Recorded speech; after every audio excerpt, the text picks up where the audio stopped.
বর্ধমান পৌরসভার অফিসের পাশেই রাষ্ট্রায়ত্ত ব্যাংকের শাখা থেকে গায়েব প্রায় 1,43,00,000 টাকা। হঠাৎই এত বড় অঙ্কের টাকা নিখোঁজ হয় চাঞ্চল্য ছড়িয়েছে এলাকায়।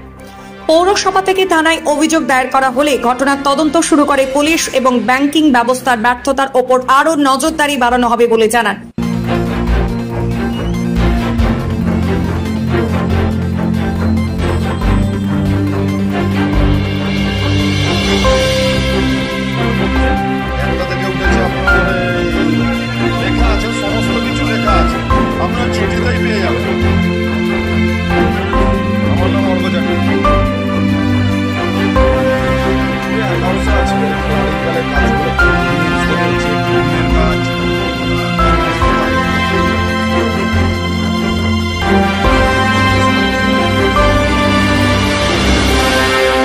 এ বিষয়ে পৌরসভার আধিকারিকরা কি জানিয়েছেন দেখুন। গত 6/9/2024 শুক্রবার মহারাষ্ট্র ব্যাংক থেকে মহারাষ্ট্র শাখা থেকে আমাদের পিএনবি মহারাষ্ট্র শাখা থেকে আমাদের বর্ধমানের পিএনবি ব্রাঞ্চ, জিটি রোডের যে পিএনবি ব্রাঞ্চ, তাদের কাছে কনফার্মেশন নিতে চায় যে বর্ধমান মিউনিসিপ্যালিটি একটা চেক সাবমিট করেছে, যার হচ্ছে যে অ্যামাউন্ট 97,52,52,000 টাকা, এবং চেকটা ইস্যু করেছে ওরা যে কনক জুয়েলার্সকে।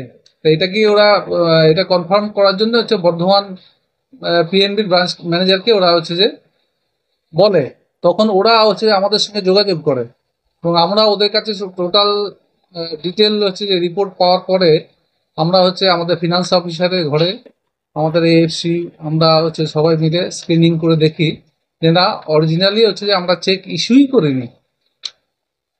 তো সেইটা হচ্ছে যে চেক ইস্যু করা না করা সত্ত্বেও ওরা চেকগুলো ক্লোনিং করে চেক হচ্ছে যে দুটো চেক এর আগে ইস্যু ওরা বার করে নিয়ে চলে গেছে।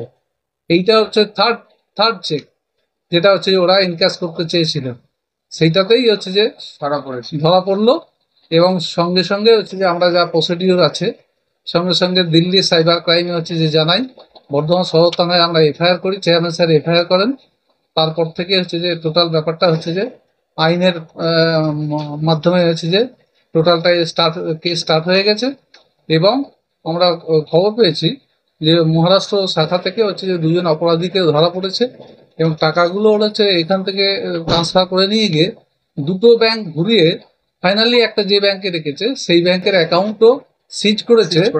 সেটা আমরা জানতে পারলাম যে আমরা যখন হচ্ছে যে পিএনবির বর্ধমানের হচ্ছে যে জোনাল ম্যানেজারের সঙ্গে মিট করি, উনি এসে বললেন যে আপনাদের হচ্ছে যে টাকার কোনো সমস্যা নেই, আমরা হচ্ছে টাকা ফুললি হচ্ছে ফেরত দিতে পারবো, কারণ হচ্ছে আমরা ব্যাংক অ্যাকাউন্টগুলোকে সিজ করেছি, সেই কারণে আপনাদের সমস্যা নেই।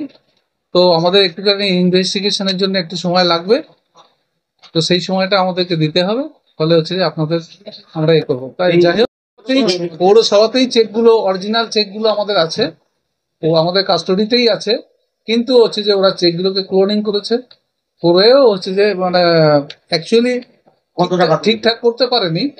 সেই চেকের একটা হচ্ছে যে যেটা ক্যাশ করেছে 6/8/2024, 6/8/2024 যে চেকটা ক্যাশ করে ওরা বার করে নিয়ে চলে গেছে সেটা হলো 48,21,000 টাকা।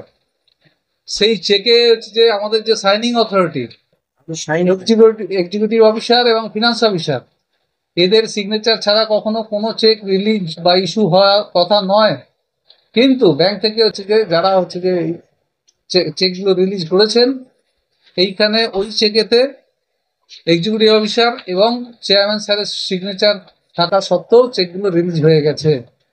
আমাদের কোয়েশ্চেন ছিল যে যারা সাইনিং অথরিটি, তারা যখন দেখলো সাইনিং বর্ধমানের পৌরসভার সাইনিং অথরিটির সঙ্গে যখন সিগনেচার মিসম্যাচ করছে, তার সত্ত্বেও কি করে হচ্ছে যে চেকগুলো ইস্যু হলো, এটাই হচ্ছে যে আমাদের প্রশ্ন ছিল এবং এটা আমরা প্রশাসনের কাছে এই কোশ্চেনটাই আমরা রেখেছি। দ্বিতীয়টাও ভেরি রিসেন্ট হয়েছে 4/9/2024, 4/9/2024 যেটা হয়েছে 95,55,000 টাকা। গভর্নমেন্টের নিয়ম অনুযায়ী হচ্ছে যে চেকে সিগনেটারি অথরিটি হচ্ছে যে ফিনান্স অফিসার বর্ধমান মিউনিসিপ্যালিটি এবং এক্সিকিউটিভ অফিসার বর্ধমান মিউনিসিপ্যালিটি, কিন্তু তার পরিবর্তে ওরা করেছিল এক্সিকিউটিভ অফিসার এবং হচ্ছে চেয়ারম্যান স্যার। পাঞ্জাব ন্যাশনাল ব্যাংকের সার্কেল ম্যানেজার এসেছিলেন, আমাদের সঙ্গে মিটিং করেছেন। গুড কাস্টমার, আমরা পুরো টাকা ফেরত দিতে পারবো, কিন্তু ইনভেস্টিগেশন একটু সাহায্য করতে হবে সবাই।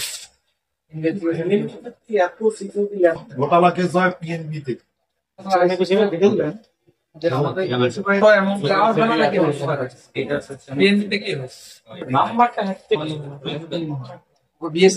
পূর্ব বর্ধমান থেকে সৈকতদের রিপোর্ট, 24 ঘন্টা লাইভ। স্মার্ট ওয়ার্ল্ড জোনপুর ও কাঁচরাপাড়ায় সাফল্যের পর কালনায় আমরা হেয়ার বিউটি স্পা এবং grooming specialist. Smart world professional family salon, 2 number Siddheshwari lane, Kanchrapara, Shimultala, Jonpur, Kanchrapara এবং আমাদের নবীনতম সংযোজন কালনা শিমুলতলা অম্বিকা অ্যাপার্টমেন্টের স্টেশন রোডের নিকট।